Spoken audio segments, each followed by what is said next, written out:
to the Political Institutions and Political Economy PIPE workshop at the Bedrosian Center here in the Price School at the University of Southern California. This is our first PIPE workshop in the new academic year, and I'm excited. I'm Jeff Jenkins, the director of the Bedrosian Center and the PIPE Collaborative. And our workshop speaker today is Xiao Li. Xiao is an assistant professor of politics and public affairs at Princeton University. She received her PhD in 2019 from Stanford University's Graduate School of Business. Her research focuses on American politics and political economy with an emphasis on campaign finance in the United States. Xiao's presentation today is entitled Media and Ideological Movements, How Fox News Built the Tea Party, based on a working paper co-authored with Greg Martin of Stanford University. Following Xiao's presentation, we'll have a formal discussant, Josh Calla from Yale, to provide some comments. During Xiao's talk, if you have any questions, please type them in the chat or Q&A box or use the raise hand feature. I'll be monitoring questions and assessing whether they should be asked immediately or can wait until the end. And without further ado, I give you Professor Xiao Li. Thank you for having me here at the USC PIPE workshop. I'm really excited to present this joint work with Greg Martin at Stanford. And this is actually a work in progress, so your feedback is going to be extremely helpful to us at this stage. So here's a little bit of background of how this project came about. In grad school, I was very interested in the link between economic crises and political extremism. And that led me to eventually write a paper on how the foreclosure crisis affected campaign donor support for Tea Party-backed Republican candidates following the financial crisis. And when I was presenting that paper in front of experts of the Tea Party movement, a piece of feedback that I will often get is that, this is very interesting, but we don't think economic conditions are what really drove the Tea Party movement. Rather, media environment, and particularly Fox News, played a critical role in this process. So I took that piece of feedback to heart, and I reached out to Greg. As many of you know, he is an expert on media and politics, and especially the political impact of Fox News, in order to really pursue this idea in a serious manner. So this is a very much a collaborative project that brings together Greg's interests and mine. And in this paper, what we were trying to understand is the role that Fox News played in the rise of the Tea Party movement. And this relates to both existing research on the electoral impact of media slant, and also speaks to the research on Tea Party movement and media involvement in that process. So allow me to just quickly explain how we sort of speak to each of these literature. When it comes to media and politics, there is well-documented evidence that media slant can exert electoral power. But in that literature, power is primarily measured as the ability to influence party vote shares. So for example, when it comes to Fox News, a number of well-crafted studies have shown that when people watch more Fox News, they become more likely to vote for Republican candidates rather than Democratic candidates in US general elections. And under that framework, the set of voters that a channel such as Fox News can make a difference is going to be the set of swing voters in general elections. And these people might have lower partisan attachments and be a bit more susceptible to media persuasion. But under this framework, there's a natural constraint on media's ability to influence electoral politics. Let's say Fox News tries to be more right-wing in its political reporting. Then it runs the risks of alienating precisely the set of swing voters that it's attempting to influence and losing those voters as TV viewers to competing channels on the opposing end of the political spectrum. However, this focus on general elections and party vote shares in the media and politics literature misses important intra-party dynamics that we think media can play a role as well. And that's really at the heart of our paper, where we want to understand at a fundamental level how media slant can shape intra-party conflicts and ideological factions that can capture established parties and transform established parties. So when we shift the focus to intra-party movements and media's involvement in those movements, the set of voters or viewers that an outlet such as Fox News might exert the greatest influence is no longer swing voters in general elections, but rather voters or viewers who are Republican or conservative leaning, but within the big GOP camp are still malleable in their support or opinions about one party faction against another. So Fox News, for example, might be able to get away with a much higher degree of ideological slant in its reporting and affect these viewers' support of party factions without the fear of losing them to competing channels or outlets on the left side of the political spectrum. So what would be the consequences if, let's say, Fox News was instrumental in the rise of the Tea Party movement? Well, it would be helpful to quickly overview some of the key moments in the development of the modern Tea Party. The first time the Tea Party movement entered the national media limelight was on February 19th, 2009, when CNBC commentator Rick Santelli launched into an on-air diatribe against President Obama's plan to rescue the American housing market. And at the end of his rant, Santelli called for the start of a Chicago Tea Party. Many people heeded his call. By tax day, April 15th of 2009, Tea Party rallies broke out across the country, with an estimated 400,000 to 800,000 Americans attending nationwide.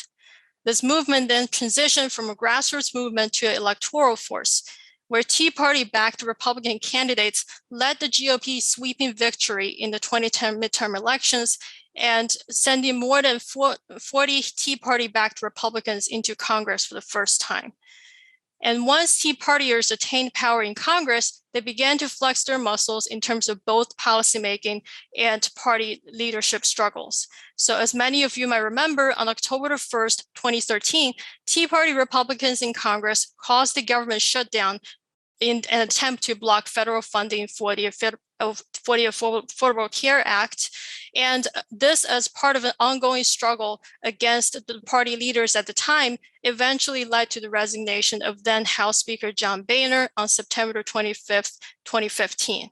And many scholars actually contend that the Tea Party movement was a precursor to the eventual rise of Donald Trump. So to the extent that Fox News was pivotal in propelling the Tea Party movement to its successful stage, the consequences for American politics are vast and manifold. This could lead to an overrepresentation of relatively fringe interests in a two-party system, such as what we have in the United States.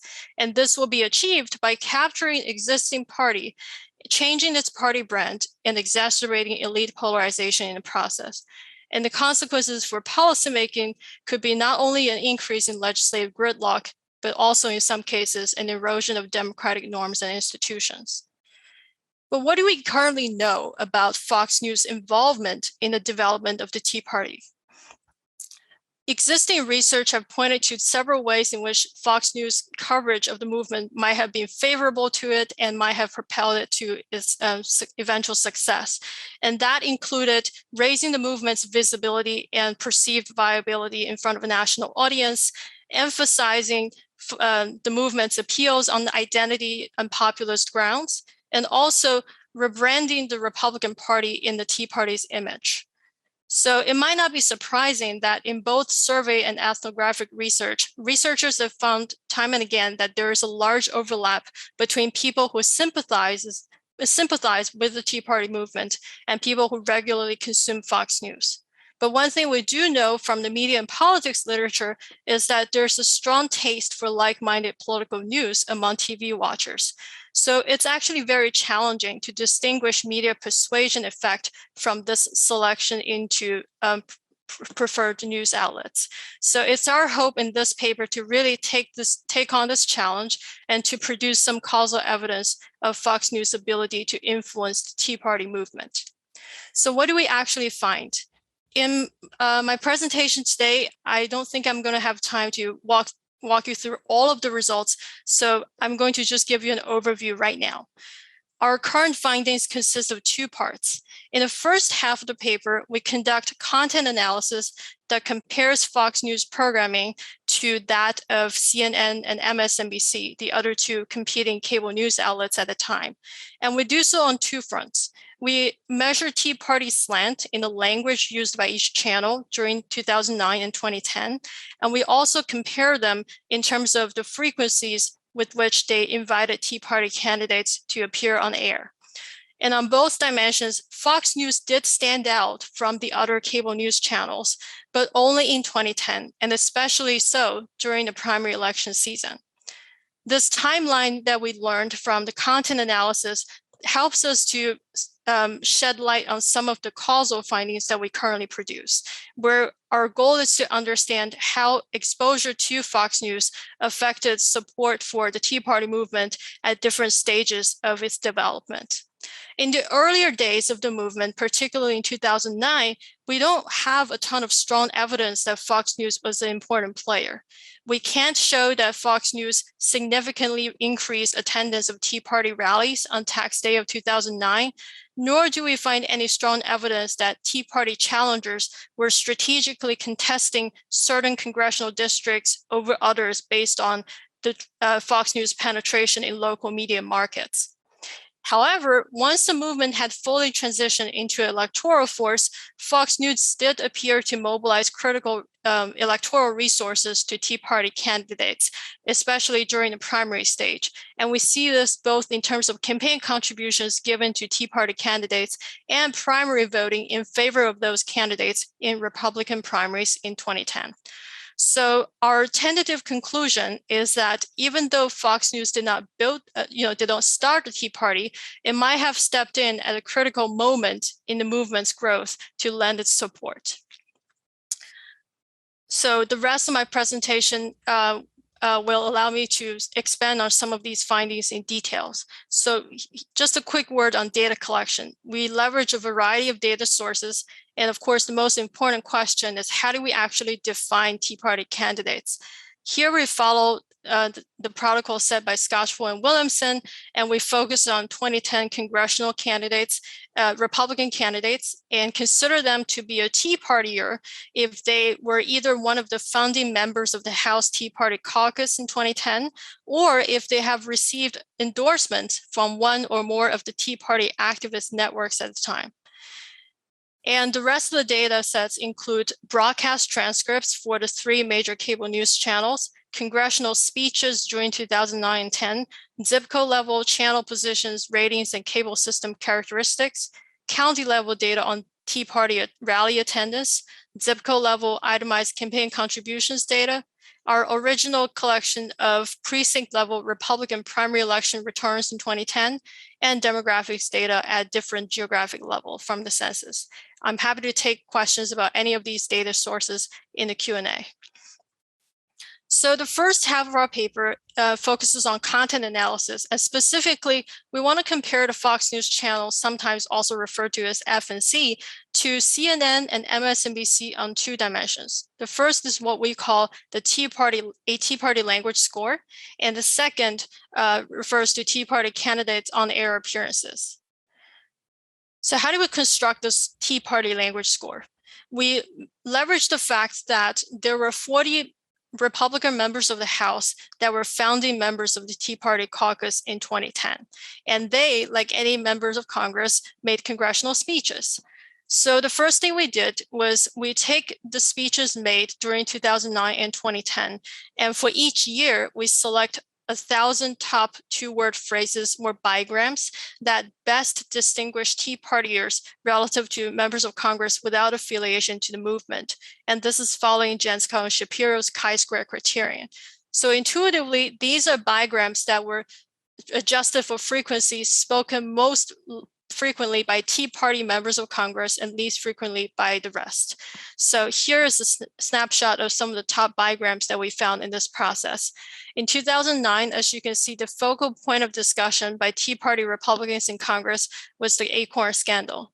And by 2010, the discussion had moved on to immigration and healthcare policymaking.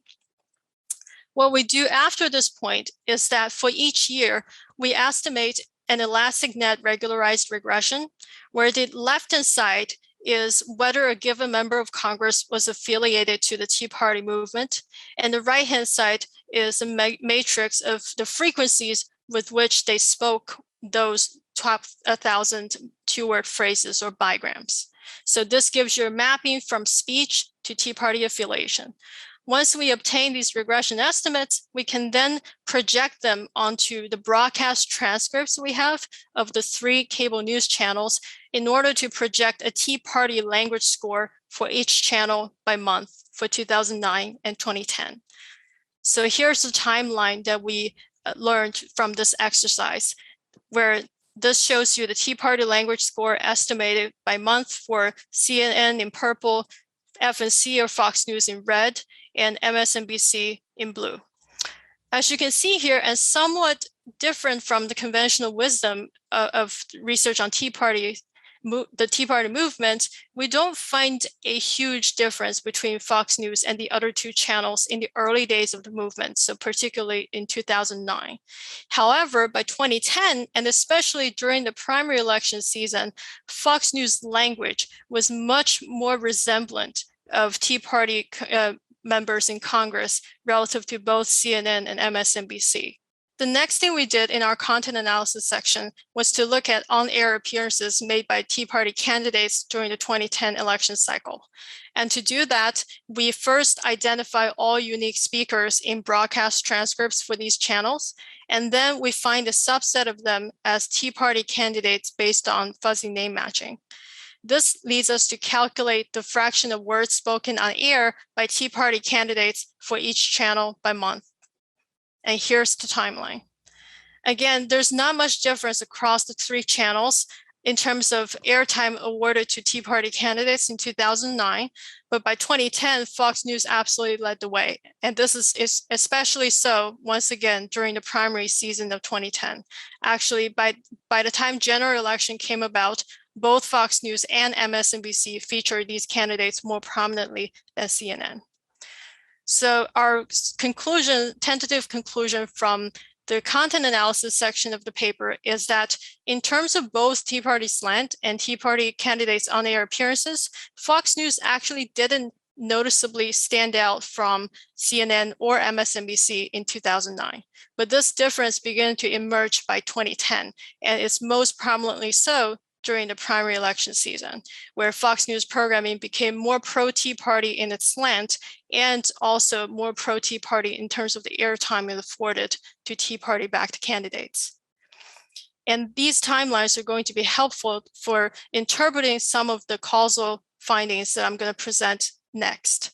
But before I talk about the specific findings, it might be helpful to just overview our identification strategy across all of our causal analyses. So remember that one of the challenges in understanding Fox News' ability to increase support for the Tea Party movement is that people select into news consumption based on their taste for like-minded political reporting. So to overcome that challenge, we leverage the fact that Fox News channel positions vary significantly across cable systems. And in the previous paper by Greg, these channel positions are shown to be as if randomly assigned once we condition on the set of observables for local characteristics. So how does that work? For a bit of institutional details, consider the fact that Fox News, MSNBC, and a number of other cable channels began their national rollout during the mid-1990s. And that was a very chaotic time for cable news, not only because of these new market entrants, but also because this was around the same time where many cable systems were in the process of upgrading their equipment from analog to digital. So at this time, new channels, when they enter a cable news market, their channel positions were given sequentially in the order in which they joined a system. So channel positions for Fox News and other entrants depended on a number of factors, but primarily the timing of that a given system's bilateral negotiations with multiple new channels, as well as its decision of when and how to upgrade its equipment. This actually generates persistent cross-system difference in Fox News channel positions. So why do we care about these channel positions? Well, on the one hand, it does vary the amount of time that people spend watching Fox News. So you can see here, for example, where as channel positions for Fox News and others become higher on a cable system, people generally spend less time watching the channel per minute. And the basic idea is that there's a bit of an inertia in the way in which people watch cable news, where they might turn on the TV and by default start at channel 1 and then work their way downward if they're not happy with channel 1 or channel 2 or channel 3 and so forth. So channels that have higher positions generally enjoy lower ratings on a given system. And this is true even after we control for, say, positions of other channels, cable system characteristics, state and year fixed effects, and local demographics. And the most rigorous specification for a typical reduction in Fox News channel position and zip code, that would increase time spent watching the channel by about 2.5 minutes per week. So it does generate variation in viewership of the channel, but is it exogenously assigned? So the concern here is, of course, that channel positions might vary systematically based on local taste for Fox News programming or the local conservative leaning. So in Greg's original paper, there are several placebo tests to assuage those concerns. I'm going to show you two of them. The first is that if we look at taste for Fox News programming or political behavior, they're not strongly correlated with Fox News channel positions. If we predict the zip code's likelihood of watching Fox News based on geography and local demographics, that's uncorrelated with Fox channel position. The same thing with predictive voting patterns, and the same thing with actual 1996 campaign contributions and voting patterns, where 1996 was around the time that Fox began its national rollout. Another piece of evidence that channel positions are not correlated with the confounder of interest is that some people also watch Fox News via satellite. And for those people, Fox News cable channel positions should be irrelevant for their viewership. But these channel positions might nonetheless correlate with satellite viewership patterns if they're both related to underlying taste for Fox News. And as you can see here, Fox News channel positions have no bearing on predicting satellite ratings for Fox News.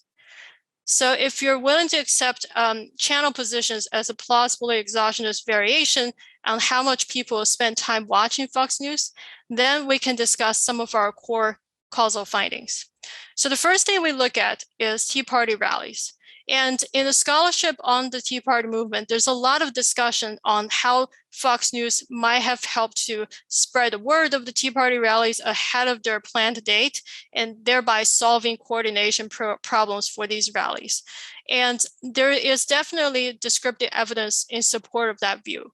For example, if we look at Tea Party rally attendance as a percentage of county population, and we sort of correlate that with county level Fox News primetime rating for the 6-month period prior to tax day of 2009, there is a positive correlation. However, we don't know how much of this is driven by selection into watching Fox News and attending rallies, and how much of this reflects Fox News' ability to persuade viewers. So what we're going to do is to estimate the following regression. Here, the outcome variable is the size of the largest Tea Party rally on tax day as a percentage of county population. And the treatment variable of interest is going to be the weighted average channel position of Fox News in a given county. Here, the weighting comes from the fact that these channel positions actually vary by zip code. So we have to average it to the county level and weight them based on the number of cable subscribers in a given overlapping zip code. And we also control for the weighted average channel position of MSNBC to account for countervailing forces.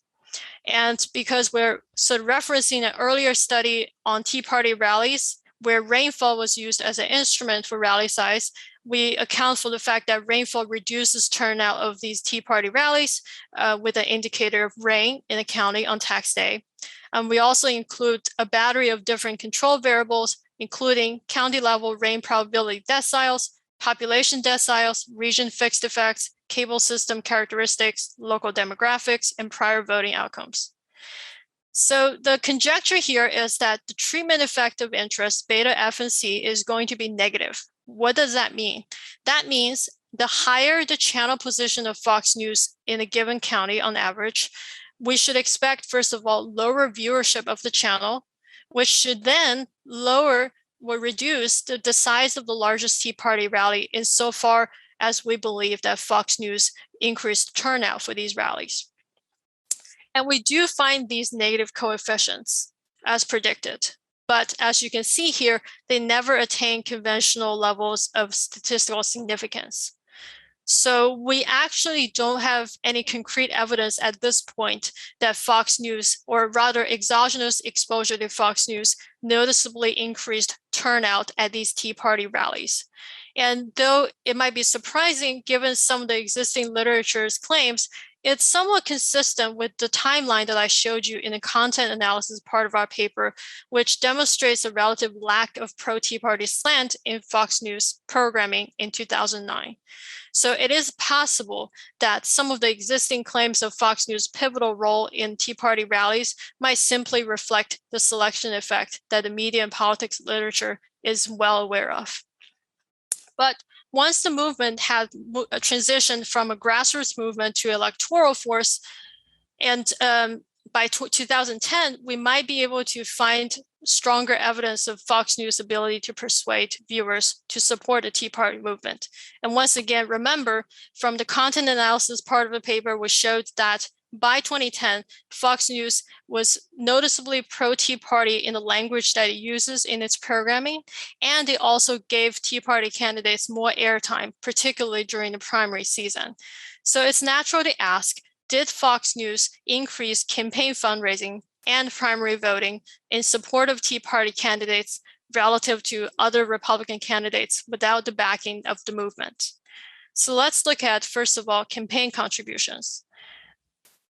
So here, the outcome variable is some aggregation of itemized contributions given to Tea Party candidates from a given zip code in the 2010 election cycle. And the treatment variable of interest is the channel position of Fox News on the cable system in a given zip code. And once again, we also control for that of MSNBC. And we also include controls for cable system characteristics, demographics, and state fixed effects. So similar to what we predicted before, we would expect higher channel positions to lead to, first of all, lower viewership of Fox News, which should then lower campaign giving to Tea Party candidates. So hopefully this coefficient will be negative. And that's exactly what we find. And it doesn't matter how we measure campaign contributions. So here I'm showing you a version where campaign contributions are measured as the sum of dollar amounts of itemized contributions given to Tea Party candidates.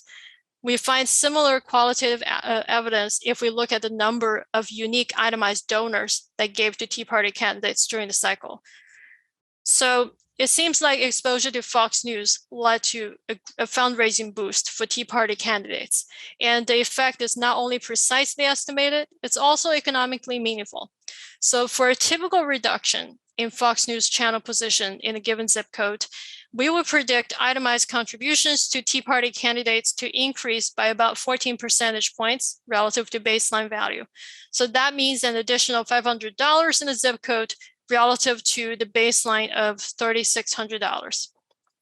But at this point, you might ask, is this specific to the Tea Party movement? Or are you just showing that Fox News generally boosts campaign fundraising for Republican candidates across the board? So to answer that question, we estimate similar regressions, but replacing the outcome variable with measures of donations given to Republican candidates who were not tied to the Tea Party movement. And you can see here that the coefficients are negative, which suggests that the higher the channel position of Fox News, the less on average campaign contributions were given to non-Tea Party Republican candidates. However, these estimates are never precisely estimated and are in fact indistinguishable from zero. So it does appear to be the case that as people watch more Fox News, they are more likely to give campaign contributions to Tea Party candidates, whereas this fundraising effect is not precisely estimated for Republican candidates. I will caveat by conceding that we can't precisely estimate this differential treatment effect across specifications. So don't want to overclaim this difference, but there's some suggestive evidence for that. And even if we can't say for sure, that the fundraising effect attributable to Fox News is greater for Tea Party Republicans, we think it's meaningful nonetheless. And that's because a large majority of Tea Party candidates at the time were non-incumbents. And for those candidates, electoral returns to campaign spending tend to be much higher on average. So for every additional dollar that Tea Party candidates were able to raise with thanks to Fox News, that dollar translates into greater electoral impact. So last but certainly not the least, we're also interested in how Fox News affected voting for Tea Party candidates in Republican primaries in 2010. So here we have our own collection of precinct level electoral returns for Republican primaries in 2010 for about 35 states. And we use GIS mapping to link precincts to zip codes. So the left-hand side here is the percentage of votes for Tea Party candidates in Republican primaries in a given zip code. And we're interested in how that's being influenced by Fox News channel position in zip code, also controlling for that of MSNBC. And importantly, throughout all specifications here, we control for congressional district fixed effects. And the idea is that we want to make sure we're holding constant the pool of candidates that are in a given congressional race, and only leveraging within race difference in exposure to Fox News to look at its impact on Tea Party candidates' primary vote shares. In addition to this fixed effect, we also have controls for zip code level cable system characteristics and demographics. And as always, we hypothesize that the treatment effect from Fox News channel position is going to be negative. And that is indeed what we find. The higher the channel position of Fox News in a given zip code, the less you should expect people to be watching the channel, and indeed the lower the vote shares for Tea Party candidates in these Republican primaries.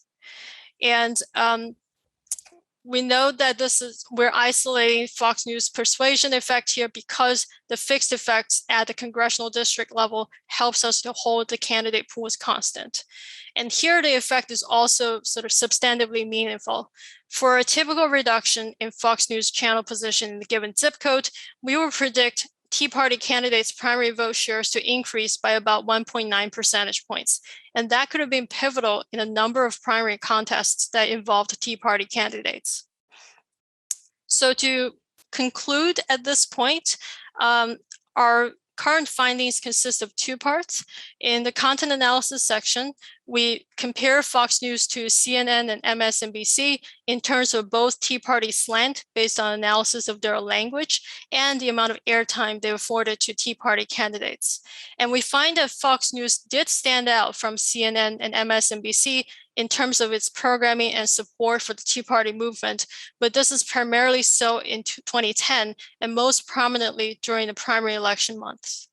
And this timeline helps us to digest some of our current causal findings, where in the early days of the movement, we don't produce any strong evidence that Fox News mobilized Tea Party rallies or influenced the strategic electoral entries of Tea Party candidates.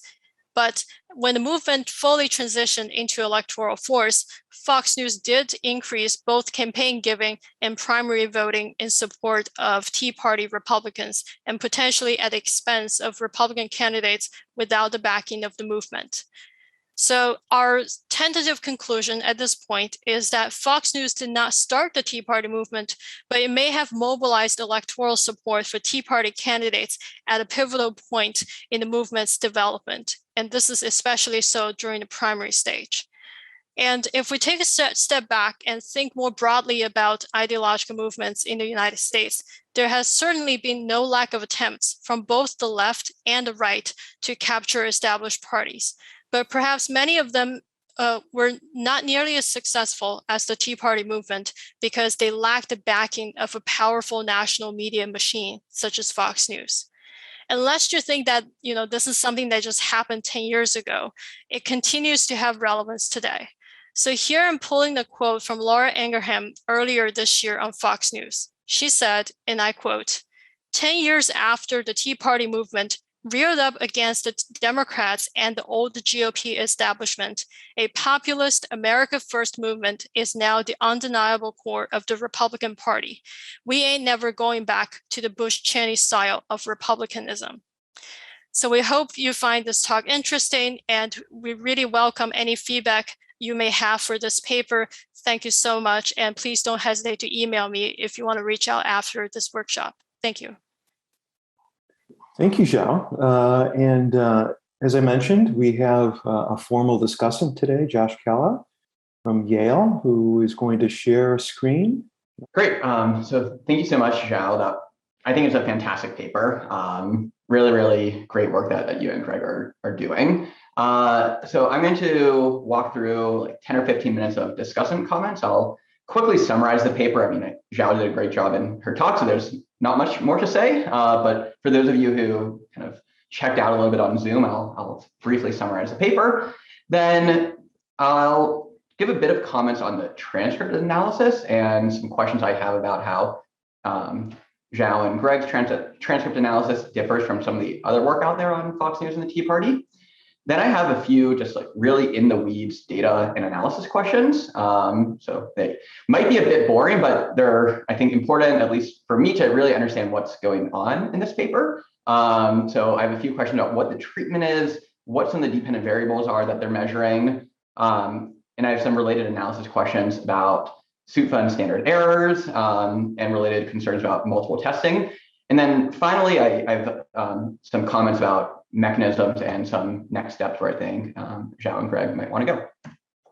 But to briefly summarize the paper, I think one of the motivations that I at least had in reading the paper, and it's slightly different from the motivation that Zhao gave, is that there's a lot of work in the kind of like lab and survey experiment world, finding that Fox News and partisan media tend to actually have limited persuasive effects. So there's the work of Greg Martin, and there's the work of Delavina and Kaplan, showing that as it's rolled out in these natural experiments, there are these partisan effects. But a lot of the survey experimental and lab experimental work finds that no, there are pretty extreme kind of ceiling effects of Fox News and partisan media. And the reason why seems to be that the kinds of people who opt into watching that media are just already polarized or already extreme, and they're ceiling effects. If you're a Republican, you watch Fox News, you can't really become much more Republican.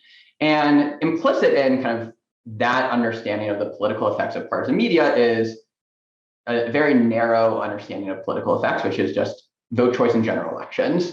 And what I think this paper does super nicely is it expands the types of outcomes that we should be interested in understanding the political effects of partisan media to go beyond just vote choice in general elections, to instead look at things like within party dynamics and primary elections. So I think that the motivation for this paper, I think, is really good, and I think helps advance kind of where a lot of this field, I think, has stopped. So what do? They use this channel position instrument that Zhao nicely summarized from Martin and Yarokoglu's 2017 paper. And first, they find that there is no effect of Fox News Channel's position on Tea Party rally attendance in April 2009, and no effect on Tea Party candidate entry in 2010 congressional races. But they do find that later on there is an effect on Tea Party fundraising and primary election outcomes, that the lower channel number of Fox News leads to more people watching Fox News, which leads to Tea Party candidates raising more money and doing better in these primary elections. So that's kind of a quick overview of the paper. So my first comment is about the transcript analysis. And the transcript analysis is really important for Zhao and Greg's interpretation of their findings. Because if you remember, they had those two null effects on April 2009 rally attendance and strategic entry into the 2010 election. And to interpret those null findings, what they show is that early on in the Tea Party movement, Fox News just wasn't that particularly pro-Tea Party. And it's only later on in 2010 that Fox News becomes more pro-Tea Party. And that explains the kind of later positive effects that Fox News has on Tea Party, the donations and vote share. What I think kind of needs a bit more explanation, and I'm not an expert in the Tea Party movement, I don't know all the literature, but I did find two other papers, one from Williams et al. And one from Raphael and a co-author, that did their own transcript analysis of Fox News and the Tea Party. And what they find in their transcript analysis is that in fact, early on in 2009 and in April of 2009, Fox News was more pro-Tea Party than the other networks, both CNN and MSNBC. And I think it's a bit of a puzzle of just like, why are these transcript analyses leading to different results? One potential explanation is that Leah and Martin's analysis is rather complex. They're using this mapping from congressional speeches to Tea Party candidates to Fox News transcripts. What Williamson et al. Do is much simple. They simply count Tea Party mentions in these transcripts. And I'm from the David Mayhew School of Political Science, where counting things is really important and really illustrative. So I would love for Zhao and Greg to kind of engage a bit more with why their transcript analysis is leading to different results from these pre-existing transcript analyses. Not to say one is right or one is wrong, but I think we as readers should be curious as to why there are those differences. And if Lee and Martin move in the direction of saying that, no, maybe Fox News actually was pro-Tea Party early in 2009, how should that then lead us to reinterpret Lee and Martin's null findings on the April 2009 and the strategic candidate entry? So that's kind of broad question number one about the transcript analysis. Now, kind of some in the weeds questions about the data that Lee and Martin use. So when it comes to the treatment, there's this exogenous variation of Fox News's cable channel position.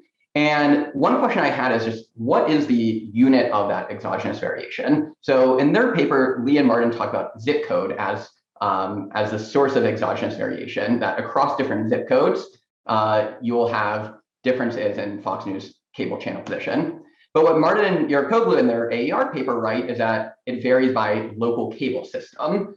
I just don't know if zip codes are contained with local cable systems or if a zip code might cross multiple cable systems. I think more clarification from Lee and Martin would be useful. And why this matters is, in addition to just being precise in how we describe a treatment, which we should always strive to do, I think it matters a lot for how we think about clustering our standard errors, which I'll get to in a few slides. Another question I had was about what is the dependent variable, and in particular, the dependent variable for the primary election vote share. So what Lee and Martin do is they map precinct election results onto zip codes. And what's tricky is that precincts are not perfectly contained within zip code. So this is a map from just a random county out in Washington State, where on the left-hand side, you have the voting precincts, on the right-hand side, you have the zip codes. And what you can see is that, for example, that 98643 zip code crosses multiple precincts. That precincts just aren't nicely contained within zip codes. So how exactly are Lee and Martin dealing with this spillover of precincts, precinct boundaries and zip code boundaries? And how does that then relate to how zip code boundaries are related to cable zone boundaries? So there's just a lot of questions about these geographic spillovers that I think could use a lot more explanation in the current paper. And why it matters is for clustering of standard errors. So if we think about this as a randomized experiment, how we would want to cluster the standard errors is at the unit of randomization. So if you randomize individuals, you would cluster at the individual level. If you randomize households, you cluster at the household level, at the village level. If you randomize villages, you want to cluster at the village level, et cetera. And what Martin and Yarkoglu seem to do is they cluster their standard errors at the cable system level, which makes sense given they talk about how the exogenous variation is at the cable system level. That's the unit of random assignment. But what Leah and Martin do is they cluster their standard errors at a few different levels. So for rally size, it's at region. And let me just parenthetically say, I'm not sure what they mean by region. At the Tea Party candidate and campaign contribution level, it's at the state level. For primary vote share, they cluster their standard errors at the congressional district level. So there's just a kind of a moving target for how they're clustering their standard errors, which sorry to just like beat this kind of horse, and it's kind of boring to talk about clustering standard errors. It's not the most exciting thing, but it really matters for how we think about the statistical significance or the uncertainty around these results. So I think Zhao and Greg should really just kind of be a bit more careful in how they explain to readers why they're doing what they're doing, and to justify the kind of differing choices when it comes to the clustering of standard errors. All right, so another question that I have throughout this paper is whether or not there are potential violations of the SUPA assumption. So again, if we think of this as just a classic randomized experiment, one of the assumptions that we will be invoking is SUTVA, which means that the treatment assignment for one unit should not be affecting the outcome for another unit. And let's just imagine a hypothetical where counties I and J are neighbors. And let's just say that county I has a low Fox News number. And in county I, lots of people there watch Fox News, and they organize a huge rally in April of 2009 to celebrate the Tea Party and Tax Day. On the other hand, County J has a high Fox News number, and very few people in County J watch Fox News. But is it possible that the people in County J hear about their neighbors in County I planning this rally and organizing this rally, and as a result, the people in County J organize their own big rally? In this case, this would be an example of County J's potential outcome being a function of both County J's Fox News channel position, but also County I's Fox News cable position, which is kind of a classic example of a SUTVA violation or a non-interference violation. And could this spill over of Fox News and County I to big rally in County I to rally in County J, could that potentially explain some of the null effects that Lee and Martin are finding on Tea Party rallies? And separately, I think when it comes to the null effects that Lee and Martin find, it would just be useful for readers to help us understand what these confidence intervals mean. Are we talking about a really precise null finding, or are we talking about a null finding where the confidence intervals are wide enough to not be particularly informative? Fox News could have this effect, but we just don't really know. Can we roll out a meaningful effect?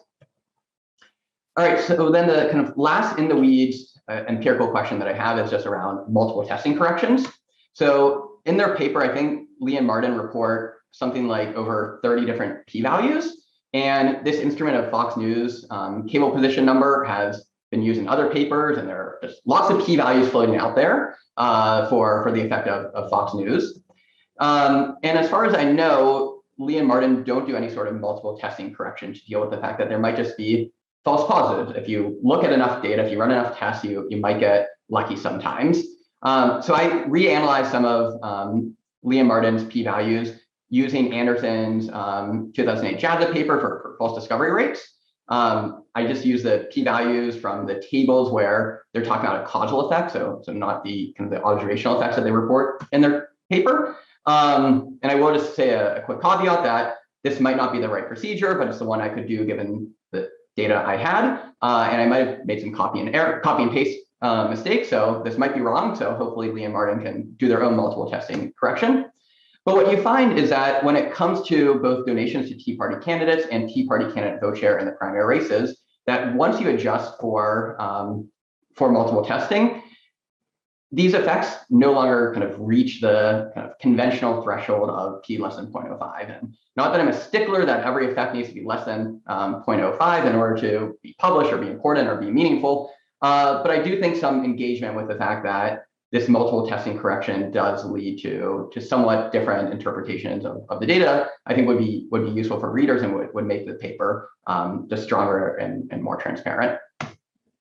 So the last thing I'll say is, in the paper, what Lee and Martin talk about are 3 potential mechanisms to explain how Fox News could be exerting this influence on these within party dynamics. So the first mechanism that Lee and Martin talk about is just one of kind of like name awareness, brand recognition, that Fox News just talks up the Tea Party. It increases the awareness of the Tea Party among people who are already basically supportive of it, but it connects people's underlying predispositions to this political group of the Tea Party, and that explains the influence of Fox News on the Tea Party. A second potential mechanism that they want to investigate is whether or not the Fox News is able to shift people's underlying ideological preferences to become closer to the Tea Party, and then that has downstream consequences. And then the third is more of a partisanship explanation of just whether Fox News is tying the Tea Party to become the future of the GOP. It becomes a bellwether of the GOP, and that then leads to the downstream consequences that Lee and Martin find. And what they talk about in their paper is that their plan for a next step is to merge in survey data, if it exists, that matches these mechanisms, and to see if a survey question on these different mechanisms shifts in the expected directions. And I think that's a great idea. The other thing that I think Lee and Martin might want to do more of is just do more in-depth transcript analyses of these particular mechanisms. So when Fox News is talking about the Tea Party, is Fox News talking about the Tea Party in such a way that it's consistent with one or all of these different mechanisms?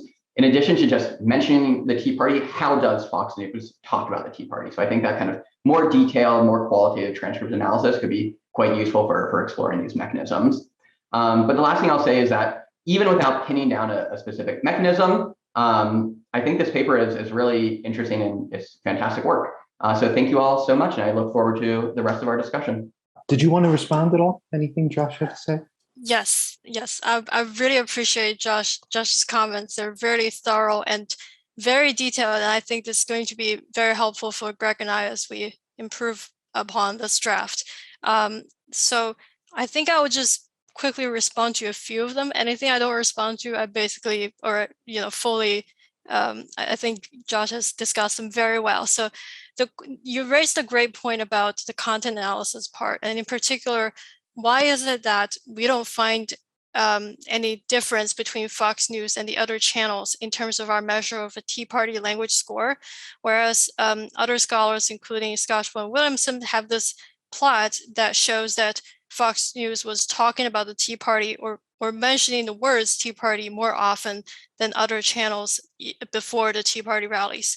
And I think that's a great question. As a general matter, the content analysis part is something that's currently undergoing a major overhaul. And I think it speaks to the difference that we currently have with the plot that you mentioned does speak to the fact that we're measuring slightly different concepts. And I'm not saying one is wrong or right, but they're capturing different things, right? So the frequencies of mentioning Tea Party is perhaps capturing how often they talk about the Tea Party movement, period.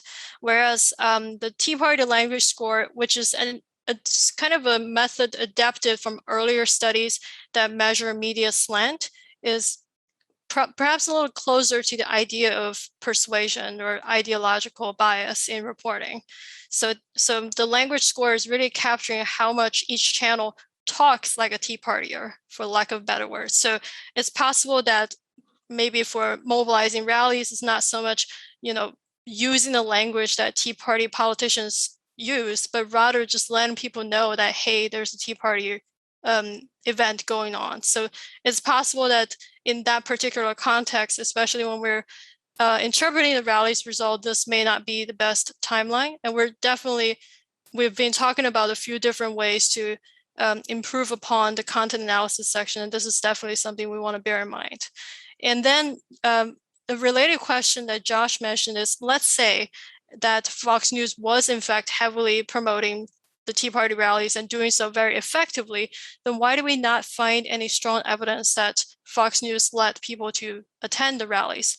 I think the Sudvap story is certainly possible, and this is something that have occurred to us before, where I suppose it's the nature of these protests where neighborhood or other social network influences might transcend the geographic boundaries that we're looking at. That's a possibility. I think another possibility is that rallies or protesting as a form of political participation, as I understand, and I could be wrong, is more costly than something even like voting or donating. And perhaps the people that are persuaded by Fox News are still not pushed over the edge from not going to going, or that, and another aspect of mobilizing for the rallies, from what I've read in the literature, is that Fox News did play an important role, but so did bloggers and conservative radio talk hosts and even online websites founded by local activists. So it's possible that these other forms of media were on the margin more important in turning people out at their local rallies than Fox News, which may be able to talk about the rallies as a nationwide phenomena, but can't give everyone details on the time and place that your local rally is going to occur. So lots of possibilities. I can't say which one is more dominant, but this is just to follow up on your very, very astute observation. So the question about zip codes versus cable system, that's a very good one. I think we should definitely clarify that in our writing a bit more. So these channel positions do vary by cable systems, and zip codes are, for the most part, sort of a subunit of that. And your point about clustering is very well taken, and I think we will get it sorted out in the next version of the paper.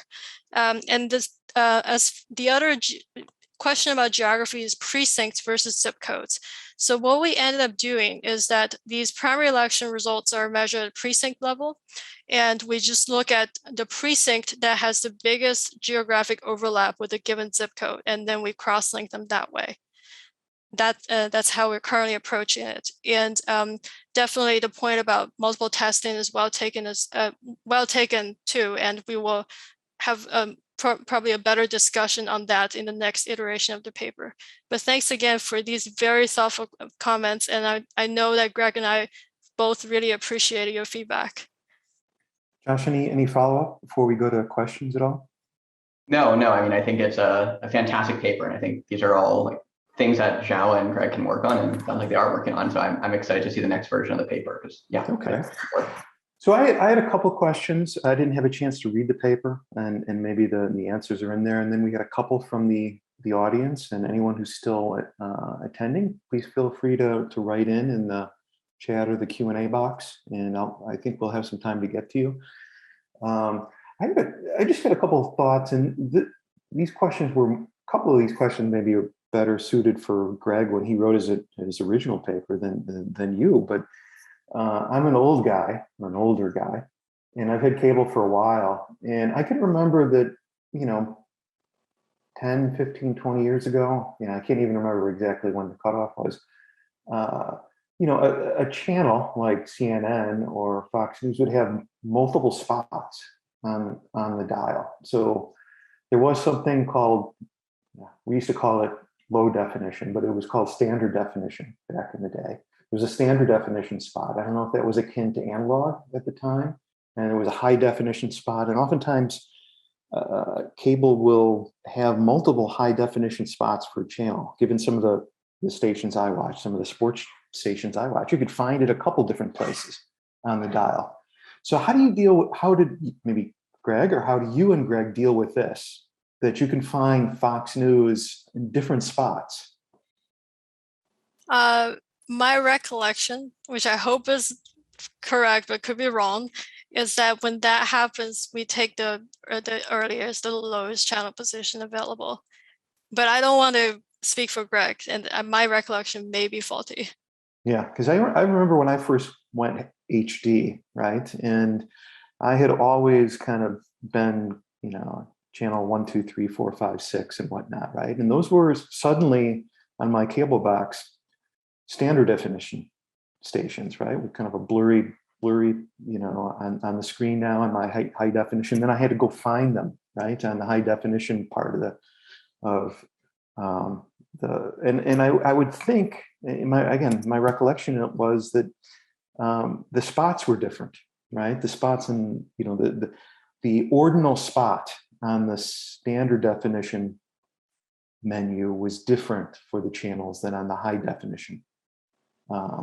So I don't know if that matters, and especially around this cutoff, in 2009, 2010, when I think people were, I think I had a high definition TV for a while, but I don't know. I'm, just something I'm thinking about. But it's kind of a funky question, but I think it's kind of important.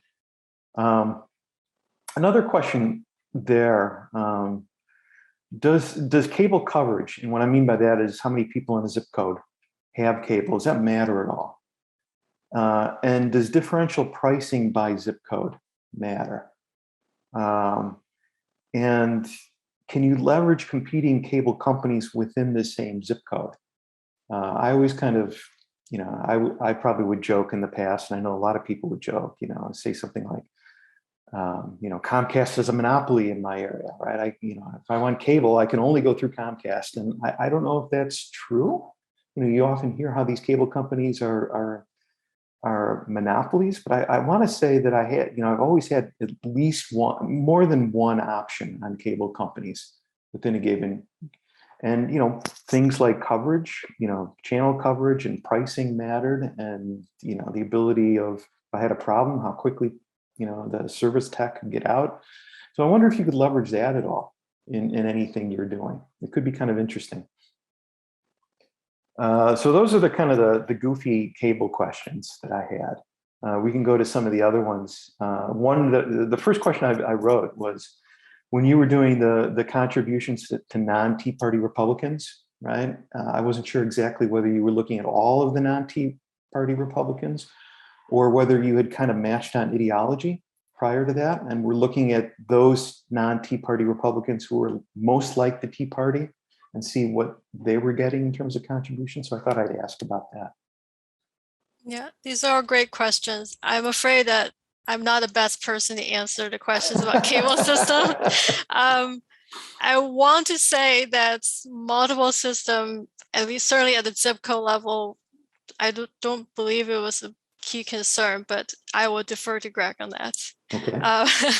As far as campaign contributions go, we're looking at all non-Tea Party congressional Republican candidates. We did not do the version where we're matching them on nominating or other measures of ideology. I suppose we could, although if we just look at like existing ideals points and look at whether Tea Partiers are different from non-Tea Partiers, it's not an exact partition, but as you can imagine, Tea Partiers tend to be a lot more conservative, however measured. So those two concepts are necessarily correlated. Yeah. So one more question there, and this goes back to like the chronology slide that you had, that ended with Boehner being ousted. At some point, the Tea Party Republicans became Freedom Caucus Republicans, right? And there was some fluidity there, right? Who is what? Are all the Freedom Caucus people, can you think of them all as Tea Party Republicans, or are they different in some way?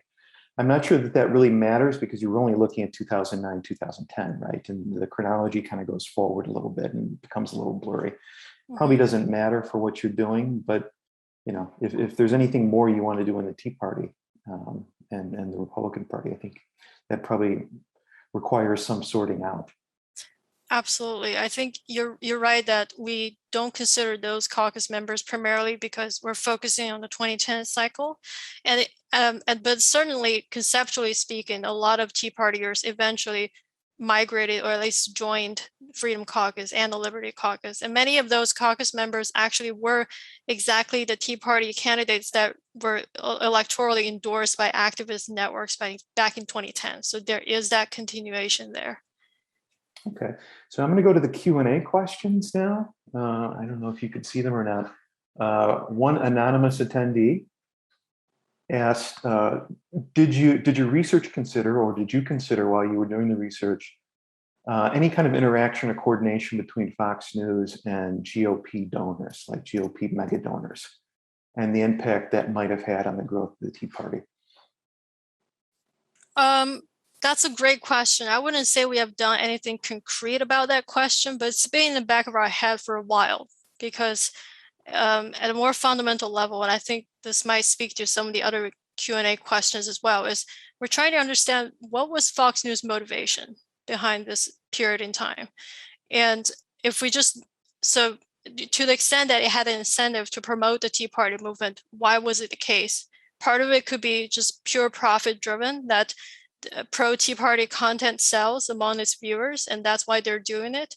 Part of it could be that they were in some ways coordinating with the Republican Party that wanted to leverage the movement as a force to basically run out Democrats and oppose President Obama in the 2010 midterm elections.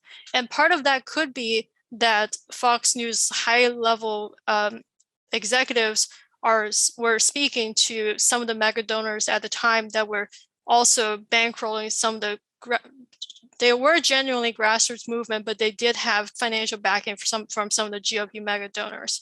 So nothing concrete in terms of evidence that we can bring to bear at this point, but it's always something that we're thinking about in terms of the motivation behind Fox News and how that influenced its sort of programming choices. Okay, and Liz Stanfield asks a question, which is kind of like an extension perhaps, of what you're doing. But have you thought about, or will you consider maybe going forward something beyond, Fox News and CNN and CNBC, and looking at other kind of news outlets or public platforms that might have been used around the same time or might have grown around the same time, like Breitbart and Stormfront? Yeah, that's a great question. I think certainly conceptually, these news outlets are important as well, partly based on existing accounts of the Tea Party movement, how the media ecosystem on the right as a whole, not just Fox News, helped to propel the movement. I think what's going to make that a little bit hard to implement is obviously finding plausibly exogenous variation in people's exposure to these outlets, but that doesn't mean we shouldn't try. And it's actually slightly, different from the original question, but something that's been on my mind is how all of this dynamic is going to change now that there are more competitors on the right in the form of Newsmax and One America News Network. And how does that change in Fox News incentive to support factions within the Republican Party? So definitely something we want to keep thinking about. Okay, I'm gonna jump over. So Jake Grumbach asked a question. I'm gonna jump over Jake and put him last. One of my graduate students, Allison Holt, wrote a question here, and I think it's kind of an interesting one. How do you think the transition from cable subscription to streaming services, even directly from the news websites themselves, would change your results, especially with younger viewers utilizing streaming services over cable? So this wouldn't affect you back in 09, 10, right, in this paper, but in the abstract, how do you think this might matter? So back in around 2010, my recollection is that nationwide about the market share was, roughly speaking, 70% cable and 30% satellite. Of course, it's going to be different now. How does that affect our findings going forward? Well, channel positions on cable systems might matter somewhat less in predicting people's viewership of the channels. So that's one possibility. So maybe this identification strategy wouldn't work as well in future contexts. Although I am aware of a number of studies that have leveraged this strategy to study Fox influence on, say, attitudes towards COVID policies and et cetera. So people appear to be still finding interesting effects today. And also, to the extent that the demographics that watch cable TV is changing over time, I think it's also relevant for thinking about who are the people that were directly exposed to Fox News content as a result, and what are the secondary exposure through perhaps transmission through their personal social networks and et cetera. So a lot of conceptual challenges, I suppose.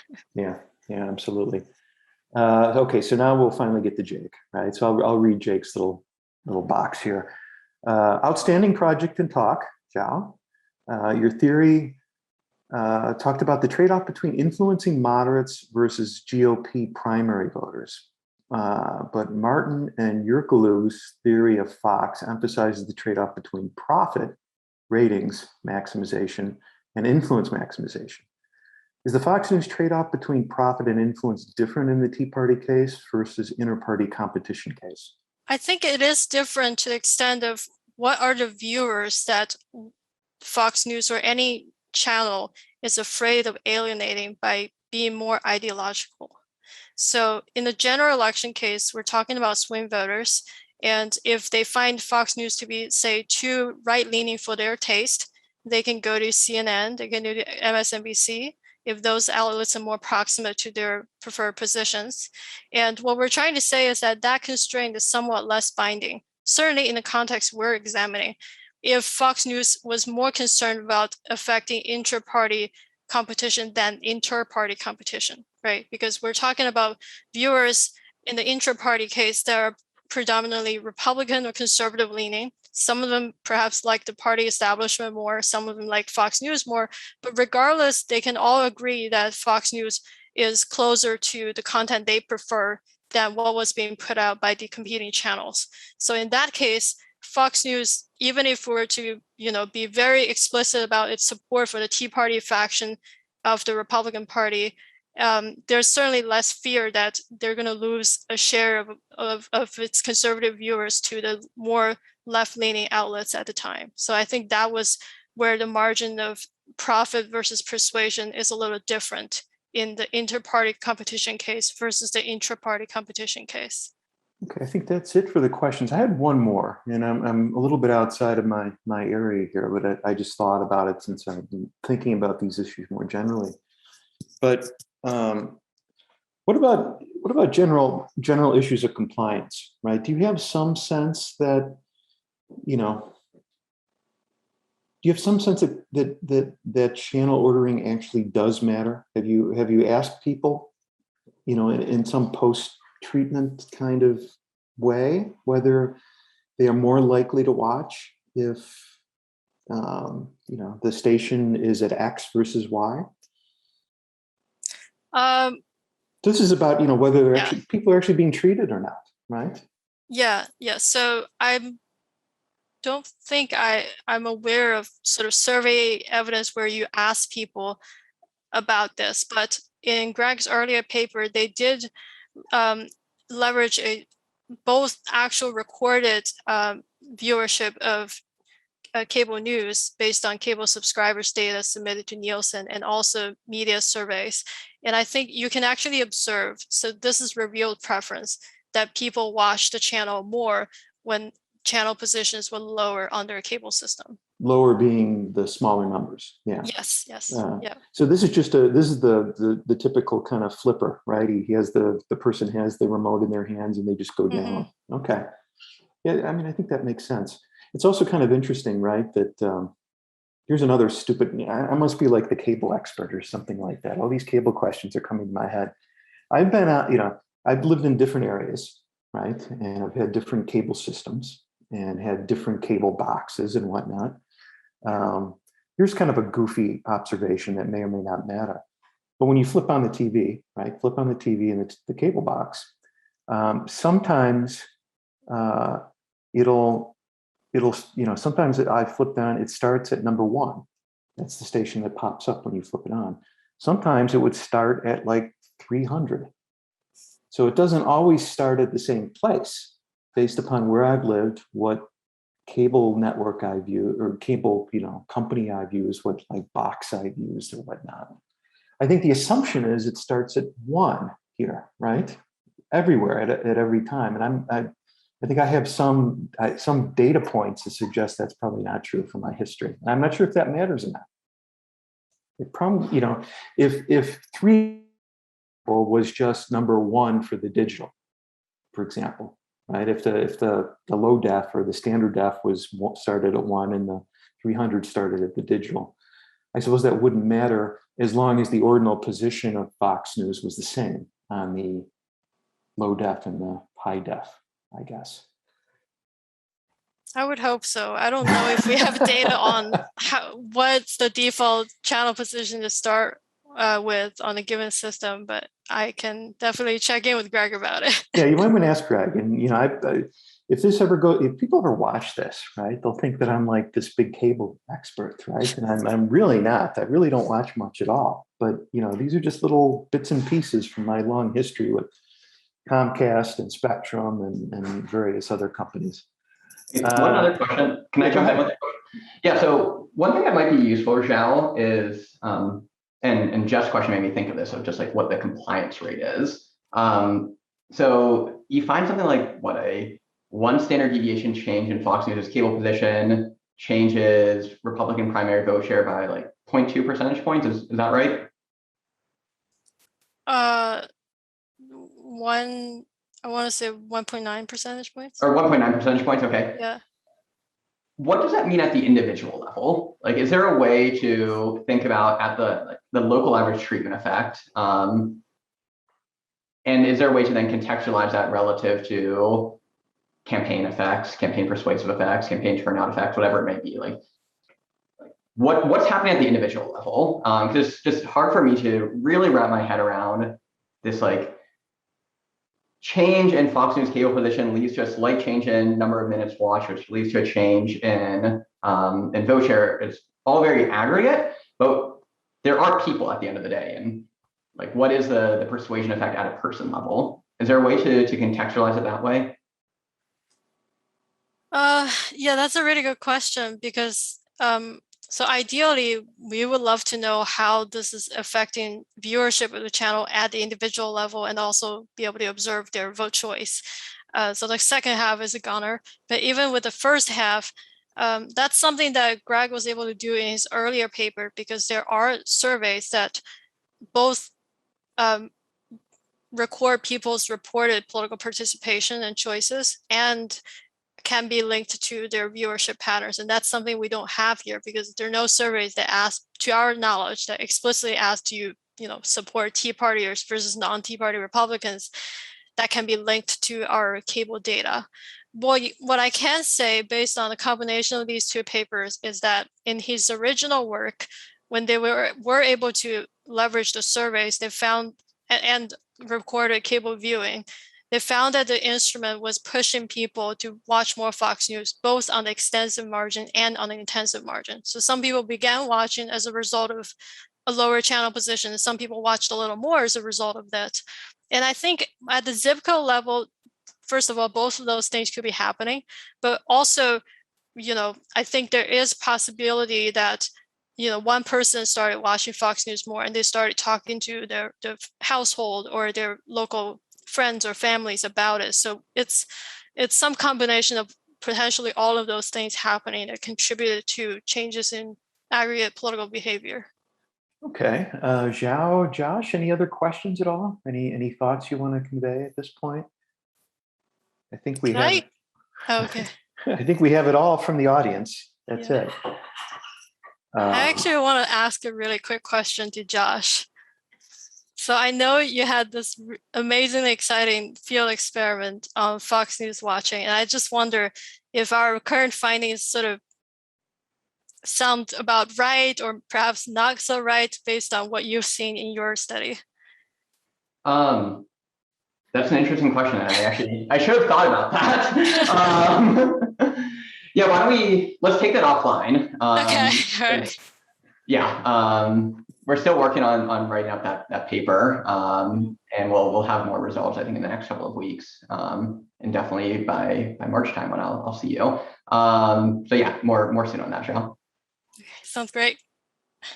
Okay, so with that, I think we can wrap up. Thanks to Zhao Li, Professor Zhao Li, and Professor Josh Calla. Thanks to Aubrey Hicks and Ann Johnson at the Bedrosian Center for helping me run these things. Thanks to everyone out there who attended and those who asked questions as well. We'll then sign off here from the Pipe Workshop. Thanks very much and see you in a couple weeks.